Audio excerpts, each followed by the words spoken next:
দেখছেন prime news. দশম গ্রেডের দাবিতে চলমান আন্দোলন ৩১ জানুয়ারি পর্যন্ত স্থগিত করেছেন শিক্ষকরা। এই মুহূর্তে শাহবাগে আছেন সহকর্মী সাইফুল জুয়েল, বিস্তারিত জানতে যুক্ত হচ্ছে তার সঙ্গে। জুয়েল, কর্মসূচি চলমান রয়েছে, তারা এখন কি বলছেন, কথা বলতে পেরেছেন কিনা?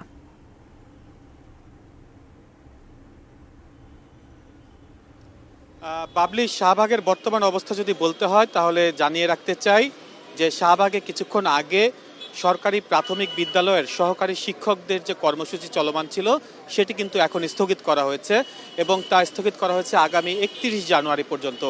এ পর্যন্ত তারা সময় দেখবেন এবং সরকারকে সময় বেঁধে দিয়ে তারা বলছেন যে ৩১ জানুয়ারি যেহেতু একটি কনসালটেশন মিটিং রয়েছে মন্ত্রণালয়ে, সেই মিটিংয়ের জন্য তারা অপেক্ষা করবেন এবং সেই মিটিং থেকে যদি তাদের পক্ষে দশম গ্রেড করার ব্যাপারে আশানুরূপ ফলাফল না আসে, সেক্ষেত্রে তারা ১ ফেব্রুয়ারি থেকে আমরণ অনশন কর্মসূচিতে যাবেন।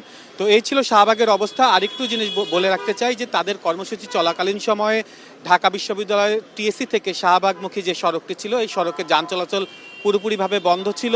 সেক্ষেত্রে এক পাশ পুলিশ দায়িত্ব নিয়ে খুলে দেয়, এক পাশে যান চলাচল শুরু হয়। তো সেক্ষেত্রে এই এলাকার মধ্যে একটু যানজটের সৃষ্টি হয়। আজকে শুক্রবার থাকা সত্ত্বেও এই পথটি যারা ব্যবহার করেছেন তাদের ভোগান্তি পোহাতে হয়।